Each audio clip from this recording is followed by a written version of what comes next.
Okay, so good afternoon. I get asked a ton about my Dutch braids, and I had done like that tutorial kind of thing for Dutch braid, like loose messy buns on TikTok, but TikTok just shut down, and also I had like 0 followers on TikTok, and I just wasn't good at the app. So anyways, I just made a longer video on here to kind of describe the way that I do my like side Dutch braid messy buns. So basically, I start with simple Dutch braid.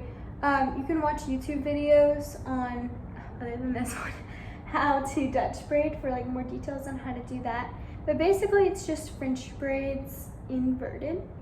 So you go one underneath the other instead of one on top of the other. So see how I'm taking this strand, that one underneath, this one went underneath. You grab hair just like you would in a French braid. It's gonna be really difficult to learn how to Dutch braid if you don't know how to French braid because it's the same hand motion. You just have to train yourself to go under instead of over. And a lot of people with thinner hair, especially like people like my hair used to be a lot thinner until I started like sleeping with coconut oil in it and not washing it as often and stuff like that. But when it used to be thinner, it was really hard to make braids look really good because there wasn't like enough hair to really like pancake the braid out like this. That's what like pancaking is called. But something I found is that if I bought Not Your Mother's dry shampoo, the volume kind, it's not an ad at all. I buy them all the time. I wish it was free for me, but it's not. Anyways, and so if you buy that and put it on sometimes a little bit before you braid it, and then also a ton afterwards, and then kind of like rub it in and like tease it out a little. And that always helps make mine look a little looser and just not so like tight. This usually only takes me like 5 minutes, super easy. But like if you do it like this, it just looks so tight, and I feel like I'm like about to be in like a ballet concert or something. And it would look great for that, but not really for what I'm doing. Anyways, I'm gonna pause here because I'm just braiding down the end now. So done with the braid. I basically just took the back, you can see, and braided it down. Not super difficult. So a lot of times I leave it in a side braid like this, but today it kept falling out, so I ended up doing a messy bun. But like I said, so even sometimes before I put the dry shampoo in, I'll like push it up like this and push underneath with my thumb and pull out with my top fingers. It's literally called pancaking. You can look up tons of braid videos on like pancaking braids. So then to give that top part a little more room, I pancake out this part, which you can tighten later at the end, but make this part looser down here so that you can loosen it up there more.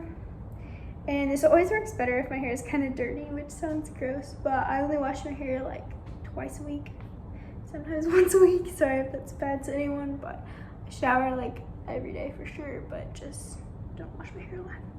So this is kind of the before of dry shampoo and doing a bun. And normally I always leave it in the braid because the braid's nicer than the bun until the bun until the braid falls out. But today I'm gonna do the bun just because I feel like more people ask about how to do messy buns. So once again, Not Your Mother's dry shampoo, Target. You can get it literally anywhere. Everyone knows what this brand is, but it's like the volume one. It smells like mangoes. It's amazing. It's again not an ad. I just love it. So I basically shake it up a little and spray it. Not like too much because then it makes your hair look gray. If you have super blonde hair, you can probably spray a lot more than me, but mine's not like platinum. It's just like sunshine yellow kind of. So I spray it, kind of rub it in everywhere, and just keep pancaking, keep teasing it. And then sometimes I'll get it and spray it in like specific spots to like keep it, to make it stay like wherever I pull it. And then I go back behind again like I showed you before. Just use my fingers, tease it out a little more. Okay. And then I always rub the sides a little and pull some out. So I have little baby hairs, just like kind of pulling it out of the braid without freaking ripping the braid out like I almost just did. Tuck some behind my ears.